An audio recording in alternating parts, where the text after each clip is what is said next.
우리는 살면서 이런저런 많은 일들을 만나요. 좋은 일도 만나지만 또 슬픈 일도 만나고 또 내가 원하든 원하지 않든 우리는 상처도 받고 이렇게 살지 않습니까? 이 야고보 성경의 아주 짧은 부분입니다만 비교적 성도들의 삶에 많이 알려져 있는 그런 성경 중에 하나죠. 야고보, 성경에 나와 있는 이 성경 책명들은 이제 주로 지명이나 인명을 많이 사용하고 있죠. 이사야는 이사야가 기록했기 때문에 이사야라고 말하고요. 에레미야도 그렇고요. 다니엘도 그렇고요. 그런가 하면 이제 빌립보서, 에베소서 이런 건 다 이제 지명이지요. 야고보서 야고보라는 사람이 기록을 했는데 야고보는 이제 주님의 제자였던 야고보가 있고요.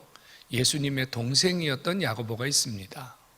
이 신약 성경에 나와 있는 야고보서는 주님의 동생인 야고보가 기록한 서신이지요. 처음 이 야고보는 예수 안 믿었어요. 갑자기 자기 형이 내가 하나님이다 이러니까, 내가 하나님의 아들이다 이러니까 그의 가족들이 이거 미친 거 아니야? 이래서 처음에는 주님을 섬기지 않았죠. 하지만 시간이 지나면서 예수님이 누구신가를 보게 되고 예수님이 누구신가를 깨닫게 된 다음에 예수님의 동생이었던 이 야고보가 누구보다도 앞장서서 주님을 전했던 참 귀한 하나님의 전도자였습니다. 그가 편지를 썼어요.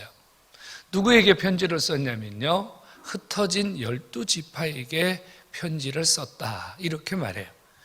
여기서 흩어진 12지파라는 말은 스데반의 일로 인하여 핍박을 받고 각처로 흩어진 12지파에 속한 성도들을 의미합니다. 스데반 아시죠? 스데반이 주님의 복음을 전하다 돌에 맞아 죽었단 말이에요. 이 스데반이 돌에 맞아 죽은 이 사건으로 인해서 초대교회는 엄청난 핍박이 일어났어요. 도저히 한 곳에서 예수 믿을 수가 없었어요. 방법은 하나다. 흩어지자. 그래서 각 지파, 이스라엘의 각 지파에 속한 성도들이 세계 각처로 흩어졌어요. 디아스포라라고 그러잖아요. 그래서 이들이 뿔뿔이 흩어져서 고향도 가족도 형제도 버리고 예수 믿는다는 이유 하나 때문에 낯선 곳에 가서 지금 죽도록 고생하며 사는 거예요. 이런 사람들을 향하여 야고보가 편지를 썼는데 1절에서 야고보가 보낸 이 편지 중에 굉장히 충격적인 단어가 하나 들어있어요. 야고보가 1절에서 뭐라고 얘기하냐면요, 하나님의 종, 주 예수 그리스도의 종 야고보는 흩어져 있는 12지파에게 문안하노라 이렇게 말했거든요. 문안한다는 말은 그냥 우리가 편히 쓰는 말로는 인사한다, 안부를 여쭌다 이런 뜻 아닙니까? 근데 실제로 원문에는 그렇게 기록되어 있지 않아요. 이 문안한다는 말이 헬라어 원문에는 뭐라고 써 있냐면요, 카란이라는 말로 써 있어요. 이 카란이라는 말은 무슨 뜻이냐면요, 우리가 영어로 표현하면요, greeting, 기뻐해라 이 말이에요. 즐거워해라 그 말이에요. 주 예수 그리스도의 종 야고보가 흩어져 있는 12지파에게 기뻐하라고 얘기한다 이 말이에요. 즐거워하라고 얘기한다 그 말이에요. 여러분, 충격적인 말 아니에요? 예수 믿는다는 이유 때문에 고향도 버리고 부모도 버리고 형제도 버리고 낯선 곳에 가서 지금 표현이 좀 그렇습니다만 개고생하고 있는데 편지를 보내서 뭐라고 얘기한다고요? 너희들 기뻐해라. 내가 너희들에게 기뻐하라고 인사를 전한다. 기뻐할 상황도 아니고 기뻐할 일도 아니고 기뻐하면 바보고 기뻐하면 남들이 비웃음할 게 뻔한데 왜 야고보가 고난당하는 성도들, 힘들어하는 성도들, 시험 들어서 지금 그렇게 상태에 있는 성도들에게 기뻐하라고 할까요? 여기서 말하는 기쁨이라는 말은요, 그냥 기쁨을 말하는 게 아니에요. 여러분들의 입가에 미소 정도 생기는 기쁨을 말하는 게 아니에요. 여기서 말하는 기쁨이라는 말은요, 너무 기뻐서, 너무 즐거워서, 너무 행복해서 얼굴에 만개가 피는 걸 말하는 거예요. 누가 보아도 야, 저 사람 행복하구나. 누가 봐도 저 사람 기쁘구나. 야, 저 사람 정말로 어떻게 저렇게 이런 얼굴을 하고 다니지? 이런 기쁨을 의미하는 거예요. 여러분들에게 묻고 싶어요. 여러분 시험 당한 적 있잖아요. 여러분도 시험 때문에 마음에 근심이 오고 염려가 오고 시험이 와서 기운이 빠지고 시험이 와서 여러분 무기력해지고 시험이 와서 감정이 다운되고 그런 적 있잖아요. 그럴 때 여러분 기쁨이 올라오더냐는 얘기예요. 기뻐할 수 있더냐는 말이에요. 아무리 좋은 걸 줘도 아무리 즐거운 광경을 보아도 사실은 그때는 기뻐할 수가 없는 거예요. 여러분 기뻐하지 않습니다. 기쁨이 오는 것이 쉬운 게 아니에요. 그런데 왜 야고보가 자기도 알 텐데 말이에요. 그렇죠? 자기도 알 거 아니에요, 여러분. 시험 당하는 자들이 기뻐할 수 없다는 것쯤은 이 지도자인 야고보가 그것쯤은 알 수 있을 텐데 왜 이런 이야기를 했을까? 뭔가 이 야고보 속에 깨달음이 있었다는 얘기예요. 이 야고보 속에 시험을 당할 때 기뻐하는 것이 유익이라는 것, 우리가 기뻐할 때 그 기쁨 그 속에 감추어진 뭔가 있다는 것을 깨달았기 때문이거든요. 시험이 주는 유익이 있다는 말이에요. 시험 속에 하나님이 숨겨진 복이 있다는 얘기예요. 숨겨진 하나님의 은혜가 그 시험 속에 있기 때문에 기뻐할 만하다는 거거든요. 여러분 금광 캐는 거 아세요? 금광. 아주 돌덩어리로 된 그 산을요, 광부들이 몇 날 며칠 혹은 몇 년 동안을 캐나가거든요. 뭐 때문에 그렇죠? 그 속에 이렇게 죽도록 고생해야 될 이유가 있다는 걸 알기 때문이에요. 그거를 알면은 아무리 힘들어도 아무리 어려워도요, 기쁜 마음으로 꽃갱신하는 거예요. 시험 뒤에 숨겨진 축복이 있어요, 여러분. 그게 뭘까요? 그거 알면은 우리도 충분히 기뻐할 수 있다는 얘기거든요. 성도 여러분, 그럼 시험이 도대체 뭐냐? 이것부터 알아야 되는 거지. 시험은 무조건 싫은 거다. 시험은 무조건 나쁜 거다. 시험은 무조건 들면 안 된다. 여러분, 우리는 이렇게 살 수는 없어요. 우리가 이 땅을 사는 동안 시험 없이 사는 것은 불가능해요. 그런데 하나님이 시험을 통해서 우리에게 주시는 유익이 있는데, 여러분 오늘 한 가지만 기억합시다. 시험이 뭐냐? 시험의 정의만 알면은 기뻐할 수 있어요. 시험은 뭐냐고요? 시험은요, 하나님이 나를 만들어 가시는 그릇이라는 사실을 깨닫기 바랍니다. 뭐라고요?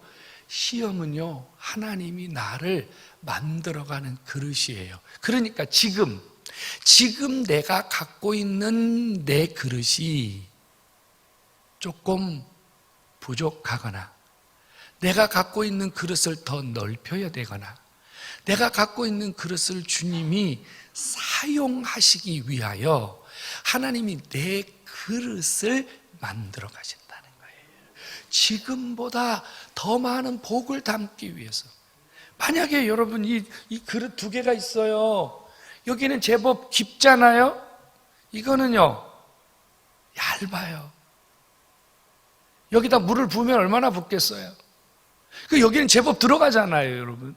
만약에 하나님이 이만큼이라도 내게 복을 담아 주시기를 원하시는데 내 그릇이 이것밖에 안 된다면, 아버지가요, 내 그릇을 더 넓히고 내 그릇을 더 깊이 만드시기 위해서 시험이라는 과정을 통해서 하나님이 우리에게 복그릇을 준비하시고 복그릇을 만들어서 복 주시려고 한다는 거 깨닫기를 주의 이름으로 축원합니다. 시험은 나를 만들어 가시는, 하나님이 내 그릇을 만들어 가시는 과정이라는 사실이에요. 이거를 가장 잘 깨달은 사람이 누구냐면요, 다윗이에요. 다윗이 시편 119편에서 뭐라고 말했냐면요, 고난당하는 것이, 시험당하는 것이 되게 유익이다. 내가 고난당하기 전에는, 내가 시험당하기 전에는 잘 몰랐는데 시험당하고 고난당하면서 하나님이 내게 왜 이런 시험을 주셨는지, 하나님이 이 시험을 통해서 나에게 이런 놀라운 은혜를 주시려고 하셨다는 사실을 나중에 깨달았기 때문에 다윗은요, 고난당하는 것, 시험당하는 것이 유익이라고 말했어요. 여러분, 시험이 여러분들의 그릇을 하나님께서 잘 만드셔서 복 주시는 과정이라고 믿는다면 기뻐할 수 있다는 사실 깨닫기 바랍니다. 시험이 힘든 거야, 시험이 아픔이야, 시험이 고통이야, 이게 아니고 하나님이 이 시험을 통해서 내게 복 주시려고 하는구나, 하나님이 나에게 뭔가 지금 더 귀한 것 주시려고 하는구나, 나에게 하나님이 더 큰 은혜를 주시려고 하는구나, 할렐루야. 이게 시험이라는 거예요. 시험에 대한 생각을 바꾸셔야 돼요. 말씀드린 대로요, 하나님은 우리가 당하는 시험을 통해서 우리의 그릇을 세 가지로 만드세요. 세 가지. 하나는요, 그릇을 청소하세요. 어떤 사람은요, 시험을 통해서 그릇을 청소하세요. 하나님이 여기에 지금 뭘 주시려고 하는데 더러워, 그릇이 오물이 가득 차 있거나 담겨 있으면 안 되는 것이 담겨 있거나 이럴 때 아버지가요, 우리에게 시험 연단을 주세요. 그래서 내 스스로 내가 지금 문제가 있구나, 내가 뭔가 잘못했구나, 내가 다른 길을 가고 있구나, 내가 하지 말아야 할 일을 하고 있구나, 하나님이 그 시험을 통해서 깨닫게 하셔갖고요, 그릇을 청소하는 작업을 하세요. 시험을 당할 때 여러분들의 그릇이 만들어지려면 깨달아야 돼요. 시험이 오면 내가 뭐 잘못된 길을 가고 있나, 내가 하나님께 뭐 범죄한 것은 없나, 내가 주님의 뜻과 관계없는 일을 하고 있는 것은 없는가, 여러분 돌아보셔서 회개하고 청소하고 여러분들을 씻어내면 복이 담겨지는 줄로 믿으시기를 축원합니다. 또 하나는요, 조금 전에 말씀드린 그대로예요. 그릇이 너무 작으면 하나님이 주실 축복의 분량이 너무 큰데 여러분들의 그릇이 너무 작은 거야. 그러면 아버지가요, 그 그릇을 넓히시려고 연단과 시험을 통해서 여러분들의 그릇을 주께서 넓히시는 거예요. 시험을 당할 때 여러분들의 그릇을 보세요. 여러분들의 그릇을 보세요. 내가 이 정도 가지고, 내가 이것쯤이야, 내가 이 정도는 아닌데, 여러분들의 그릇을 넓혀야 돼요.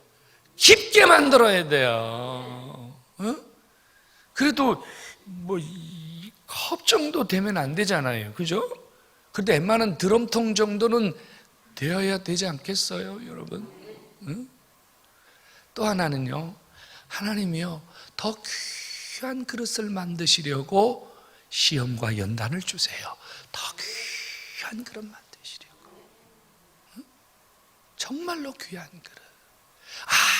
아무나 받는 복이 아니에요, 여러분. 연단이라는 게 뭐예요? 풀무불 속에 들어가서 쇳덩어리가 더 단단해지는 과정이거든요. 불순물을 제거하고 최고의 상태가 되는 게 아닙니까? 성도 여러분, 지금보다 더 존귀한 자로, 지금보다 더 귀한 자로 살기를 원하십니까? 연단을 기쁘게 여기십시오. 여러분들을 귀하게 사용하시려는 하나님의 목적을 깨닫고 여러분 자신이 그 안에서 기뻐하고 즐거워할 수 있을 때 비로소 하나님이 여러분들을 정말로 귀한 자로 높여주시는 거 믿으시기를 주의 이름으로 축원합니다. 성도 여러분, 시험은, 연단은, 환난은, 핍박은 나를 만드는 그릇입니다. 그러므로 하나님 앞에 좋은 그릇 되기 위해서 지금 말씀드린 대로 하나님이 복 주실 만한, 충분히 복을 담을 만한 그릇이 되시려면요, 이 시험을 믿음으로 이겨내야 돼요. 오늘 성경에 뭐라 그랬냐면 믿음의 시련이라 그랬어요. 이거 세상적인 방법으로 이겨내면 안 되고요, 믿음의 시련을 가져. 믿음의 시련, 믿음으로 감당해야 돼요. 믿음 바깥에 나가면 안 돼요. 또 하나는요, 억지로 피하면 안 돼요. 억지로 피하면 안 돼요, 여러분. 온전히 인내를, 이런 표현 쓰잖아요. 억지로 피하려고 그러면 안 돼요. 여러분, 하나님 주시는 연단을 우리가 인간적인 방법으로 피할 수 있어요? 불가능해요, 여러분. 도망가 보세요.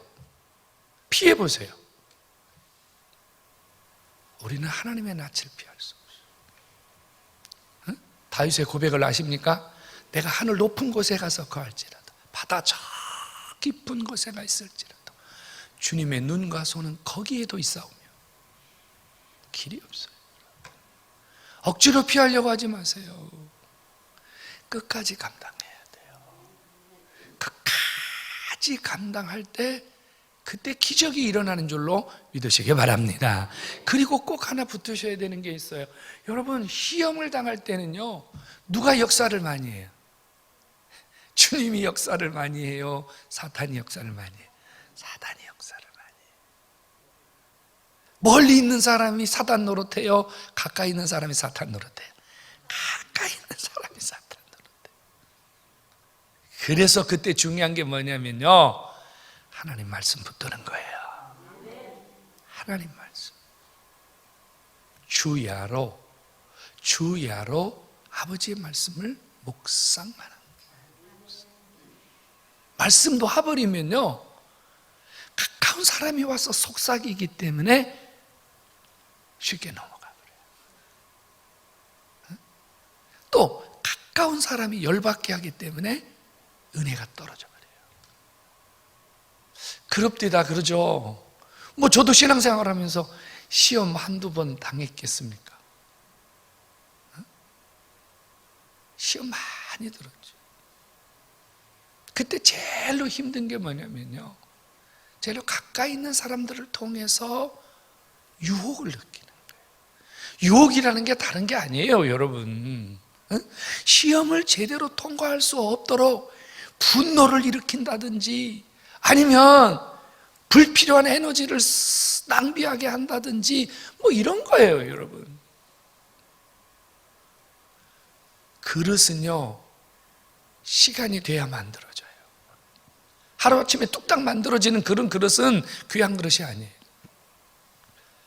성도 여러분, 잘 통과하면요, 하나님 반드시 복 주시는 줄로 믿으시기 바랍니다. 4절에도 그랬고요, 17절에도 그랬고요. 뭐라고 그랬어요? 1장 17절 한번 읽어볼까요? 한번 읽어봅시다. 12절부터 18절도 똑같이 시험에 대한 얘기인데요, 17절 한번 읽어볼까요? 1장 17절 시작. 온갖 좋은 은사와 온전한 선물이 다 위로부터 빛들의 아버지께로부터 내려오나니 그는 변함도 없으시고 회전하는 그림자도 없으시니라. 12절도 한번 읽어볼까요? 12절도 읽어봐요. 시작. 시험을 참는 자는 복이 있나니 이는 시련을 견디어낸 자가 주가 자기를 사랑하는 자들에게 약속하신 생명의 면류관을 얻기 때문이라. 다 4절도 한번 읽어볼게요. 4절도요. 시작. 인내를 온전히 이루라. 이는 너희로 온전히 구비하여 조금도 부족함이 없게 하려 함이라. 아멘. 자, 여러분, 성경에 이런 구절들은요, 이런 약속은 넘쳐나요. 우리가 잘 이기기만 하면, 각양 좋은 것들이 빛들의 아버지로부터 하늘로부터 내려온다는, 아버지가 주시는 거예요. 여러분, 땅의 것은 아무리 좋아봤자 없어지는 거예요.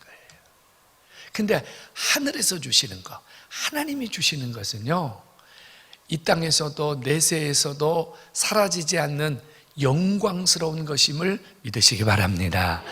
여러분, 하나님이 주시는 것은 빼앗을 자가 없는 줄로 믿으시기 바랍니다. 아버지가 주는 거 어떻게 빼앗아요? 아무도 못 빼앗아요. 아무도 못 빼앗아요. 저는 많이 건강합니다. 저는 비교적 제 나이에 비해서 많이 건강해요. 또 지금 제가 밖에 나가면 50살도 안 보는 사람도 있어요. 진짜로. 저는 그냥 청바지 티셔츠 입고 나가면요, 제가 운동도 많이 하잖아요. 그래서 젊게 봐요. 그래서 사람들이 저에게 물어요. 뭘 먹었냐고. 근데 먹기는 뭘 먹어? 밥 먹지. 이 뭔지 아세요? 아버지가 주신 은혜예요. 은혜입니다. 여러분 얼굴에 주름살 들어가는 거를 여러분이 막을 수 있어요? 여러분 아무리 성형외과 가서, 우리 교회도 우리 사공장로님 성형외과 의사시잖아요. 리프팅하고 아무리 여러분 잘라내고 올리고 붙이고 지방 넣고 난리 쳐도요, 안 돼요. 땅의 것은요, 막을 길이 없어요. 손 쓸 길이 없어요. 그런데 우리 아버지가 이렇게 약속합니다. 하늘에서 주시는 것, 빛들의 아버지께서 주시는 것은요, 이거는 세상 사람들이 감당할 방법이 없다고요. 세상 것에서 어찌할 수 없다고요. 성도 여러분, 시험을 이기십시오. 시험을 통해서 아버지가 여러분들의 인생을 아름답고 귀하고 멋지고 정말 향기나는 이런 축복의 인생으로 여러분들을 가꾸어 주시는 복을 받기를 주의 이름으로 축원합니다. 그렇죠? 해같이 빛나는 인생, 어디 가도 존귀한 인생, 그런 거 아닙니까? 여러분, 우리 몸에서 향기가 나게 하기 위해서 여러분 억지로 향수 뿌리잖아요. 향수 뿌려요. 그래 그 노인분들이 해야 될 몇 가지 이런 버킷리스트 같은 그런 것에 보면 그런 품목도 하나 있더라고요. 나이가 들면은 지갑도 열어라, 뭐 또 해라 하는데 거기 하나가 뭔 줄 아냐면 몸에 향수를 뿌려라. 왜? 사람들이 너 봤을 때 쾌쾌한 냄새 나면 싫어한다. 진짜 향기는 뭔지 아세요? 하나님이 여러분들의 인생에 아름다움, 하나님이 여러분들의 인생을 진짜 향기나게 만들어서 누가 보아도, 누구를 만나도 참 저분 만난 게 행복이다, 저분 또 보고 싶다, 저분하고 대화도 하고 싶다. 여러분, 이게 진짜 아버지가 주시는 복인 줄로 깨닫기를 축원합니다. 우리 이 복 받아야 되잖아요. 이 복 받아야 되잖아요. 응? 시험을 피할 수는 없습니다. 이 땅에서 시험 없이 사는 것은 불가능합니다. 여러분, 시험에 대한 태도를 바꾸십시오.